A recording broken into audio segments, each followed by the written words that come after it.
Welcome students. हम लोगों का ये जो चैनल है स्पेशली डेडिकेटेड है ओ लेवल में। और ओ लेवल में जब से नया पैटर्न चेंज हुआ है तब से बच्चों को दिक्कत आ गई है कि बच्चों को अब डिटेल स्टडी नहीं पढ़नी। डिटेल स्टडी का मतलब हो गया कि अब बच्चों को उतने लंबे और लॉन्ग क्वेश्चंस आंसर्स नहीं लिखने हैं। तो इसीलिए अब हम लोगों ने पैटर्न के अकॉर्डिंगली अपना सिलेबस भी चेंज किया। सिलेबस तो सेम ही है, बस उसका पैटर्न चेंज हो गया, जिससे बच्चों को अब जो पढ़ने का तरीका है वो बदल गया है।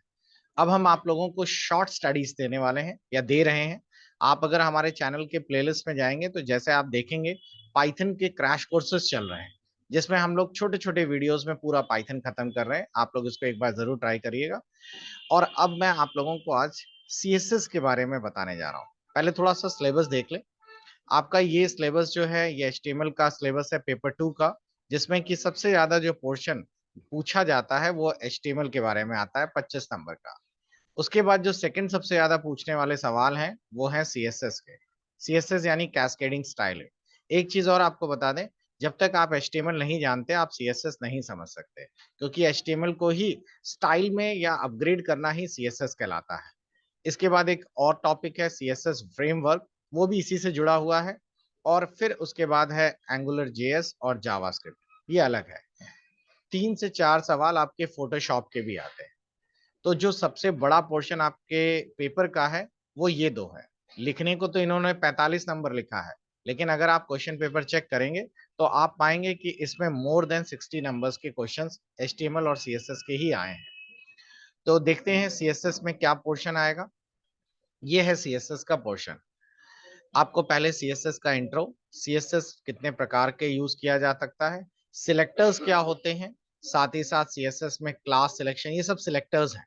उसके साथ साथ सीएसएस की प्रॉपर्टी जैसे बैकग्राउंड कैसे चेंज किया जाता है, बॉक्स, लिस्ट, ये सब आपने ऊपर एचटीएमएल में पढ़ा हुआ है। बस उसके सीएसएस में कैसे यूज हो सकते हैं। जैसे आप नॉर्मल एचटीएमएल में टेबल बनाते हैं तो सीएसएस में कैसे टेबल बनाएंगे, आप नॉर्मल बॉर्डर लगाते हैं सीएसएस में कैसे लगाएंगे, ये सारी चीजें हम लोग डिस्कस करेंगे।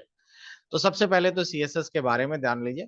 सीएसएस का मतलब होता है cascading style sheet. CSS describe how HTML element are to be display on the screen। अगर आप HTML में कोई पेज बनाते हैं तो वो नॉर्मल तरीके से स्क्रीन पे दिखता है, लेकिन CSS पे बेनिफिट ये मिलता है कि आप अपने जो भी HTML का डेकोरेशन वाला पार्ट है जिसमें फॉर्मेटिंग करनी है उसको और बेहतर तरीके से बना सकते हैं। जैसे कि फॉर एग्जांपल नॉर्मल अगर आप लोग जैसे रेक्टेंगल बनाएंगे तो नॉर्मल रेक्टेंगल बनाने में आप लोग इस तरह का रेक्टेंगल या टेबल बना लिया आप लोगों ने। सीएसएस में एक बेनिफिट ये रहता है कि आप लोगों को अब जैसे नॉर्मल वाले में आपने इस पे रंग भरा, इस पे रंग भरा, सब पे अलग अलग कलर भरने के लिए हर बार आपको टैग टाइप करना पड़ता है। सीएसएस में ये टाइम बचा लेता है। इसमें ये टाइम इसलिए बचा लेता है क्योंकि हमें बस एक बार कोड टाइप करना है सीएसएस का, और वो कोड टाइप करके हम लोग सीएसएस की एक फाइल बना लेते हैं डॉट सीएसएस, उसमें सेव कर देते हैं। इससे बेनिफिट क्या मिलता है, वो कोड अपने आप जब कभी कहीं पे भी चाहिए वो अपने आप एक्सेस कर लेता है। अभी एक एग्जांपल में आपको बहुत आसानी से क्लियर हो जाएगा। इस लाइन को बहुत ध्यान से समझिएगा। सीएसएस का जो सिंटेक्स है ये सभी जगह लगेगा कि जब कभी आप लोगों को कोई भी एचटीएमएल में कोडिंग करनी है, कोई भी टैग लगाना है, तो उस टैग में कौन सा सीएसएस कोड लगाना है वो चीज आपको इस तरीके से दिखानी पड़ती है। मैं एक एग्जांपल से आपको अच्छे से समझाता हूं तो आपको और इजी से समझ आएगा। जैसे ये रहा एक एग्जांपल, इसको चलिए हम लोग सब लाइन में बना लेते हैं। तो मैं सब लाइन पर, ये सब लाइन मैंने ओपन कर लिया।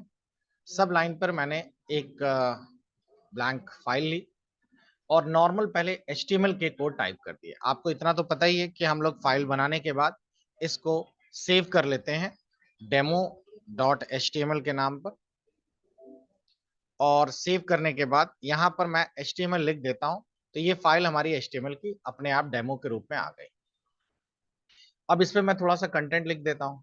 जैसे मैंने यहाँ पर एक कंटेंट टाइप कर दिया बॉडी के अंदर, ये रहा सिंपल। टाइटल में डाल दिया सीएसएस इंट्रो। अभी इसमें सीएसएस जैसा कोई कमांड यूज ही नहीं हुआ, ये तो एचटीएमएल है पूरा। अब अगर मैं इसको रन करा के दिखाऊं तो आपको एक सिंपल सा इस तरीके का आउटपुट दिखाई देगा, जिसमें ऊपर लिखा है हेलो वर्ल्ड और नीचे एक पैराग्राफ, दो पैराग्राफ हमने लिखे थे, दो पैराग्राफ आ गए। अब अगर आपको इसे सीएसएस के रूप में देखना है तो उसके लिए अब आपको क्या करना पड़ेगा, ये जो हेड पार्ट है इसी हेड पार्ट में आप लोगों को एक स्टाइल नाम का टैग लगाना पड़ेगा, ऐसे, ये रहा स्टाइल। और ये स्टाइल नाम का जो टैग है, ये हमें बताता है कि ये जो पार्ट है ये CSS का है। इसको ना भी लिखेंगे तो कोई दिक्कत नहीं है, याद रखिएगा ये आपको हेड पे लिखना है। तो ये हमने स्टाइल नाम का एक कोड लगाया, जो यहाँ पे लगाया, और यही शो करता है कि अब इस फाइल में CSS की कोडिंग भी ऐड हो गई है। अब हम लोगों को बेसिकली इसमें आप देखें एक ही पैराग्राफ पी ही तो टैग यूज हुआ है, बाकी तो कुछ हुआ नहीं है।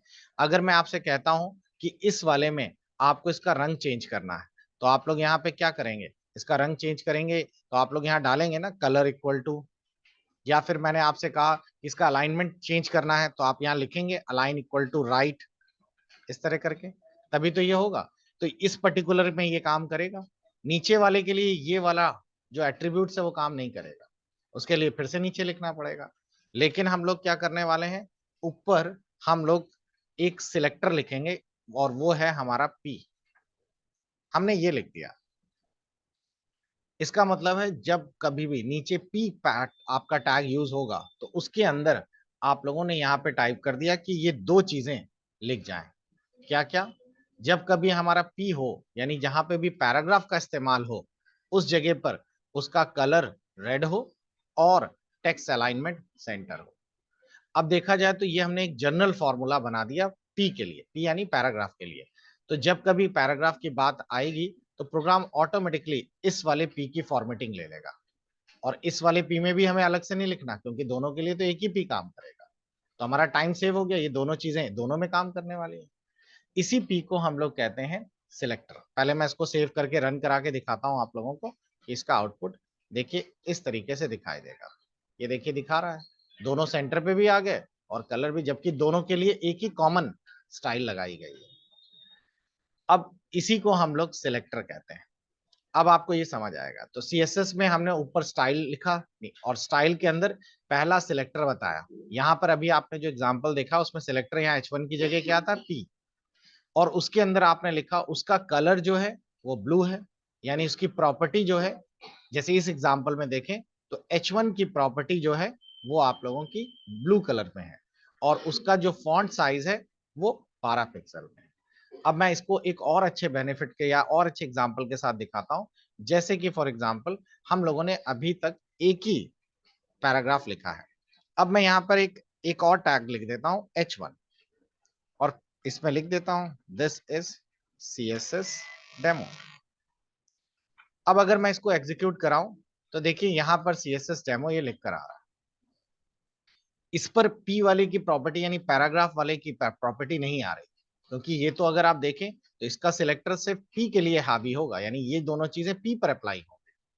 अगर आपको H1 के लिए भी चाहिए, तो यहीं पर आप H1 टैग भी लिख दीजिए, ये रहा H1। अब H1 के लिए आपको चाहते क्या है कि H1 का जो कलर है वो रेड की जगह हो जाए ब्लू। हमेशा ध्यान रखिएगा पहले कलर लिखना है, रेशियो, और ये आपने सेमीकोलन लगा दिया, यानी कि कलर जो है वो प्रॉपर्टी है किसकी, H1 की, और उसका रंग क्या हो, ब्लू हो। उसके साथ हमने दूसरी प्रॉपर्टी लिख दी है फॉन्ट साइज। फॉन्ट साइज की प्रॉपर्टी क्या होगी, यहाँ पे दे दिया हमने 15px। बस। अब ये एक लाइन में भी लिख देंगे तो नुकसान नहीं है। अब अगर आप देखें तो इस H1 के लिए उसका CSS प्रॉपर्टीज ऊपर मेंशन है। अब अगर मैं इसको एग्जीक्यूट कराता हूं, तो आप पाएंगे कि यहाँ पे बदलाव दिखेगा। अब आपको ये देखिए, ये ब्लू कलर में हो गया, 15 पिक्सल का हो गया। मैं इसकी जगह यहाँ पे 40 लिख देता हूँ, तो आपको तुरंत उसका असर यहाँ दिखाई देगा। ये रहा। अब सबसे बढ़िया चीज, अगर मैं यहाँ पे कलर रेड की जगह मान लीजिए यहाँ पर मैंने अलाइनमेंट में कर दिया लेफ्ट, तो आप देखेंगे ये मैंने पी के अंदर अलाइनमेंट में चेंज किया है ना, यानी पैराग्राफ में, तो आप देखेंगे ये दोनों पैराग्राफ पे उसका असर आ गया है। ठीक। तो अगर आप पूरे प्रोग्राम को समझें, तो हमारा प्रोग्राम जो यहां से यहां तक है, इस पर ये पैराग्राफ लिखा है, ये पैराग्राफ लिखा और ये H1। और अगर आप देखें तो CSS में इन दोनों के सिलेक्ट करके इन दोनों क्योंकि दोनों में P है, तो इसकी प्रॉपर्टी यहां हो गई और इसकी प्रॉपर्टी यहाँ। इसमें एक मजे की बात और है, अगर मैं यहाँ P की जगह इसको H1 कर दूं, H1 यानी कि अब ये हेडिंग 1 बन गया है, तो अब आप खुद ही सोचिए कि इसमें कौन सी प्रॉपर्टी चलेगी, इसमें कौन सा सिलेक्टर काम करेगा, पी वाला या एच वाला। जाहिर है कि एच वन करते ही अब ये ऊपर की प्रॉपर्टी ना लेते हुए नीचे वाले की प्रॉपर्टीज लेने लगेगा।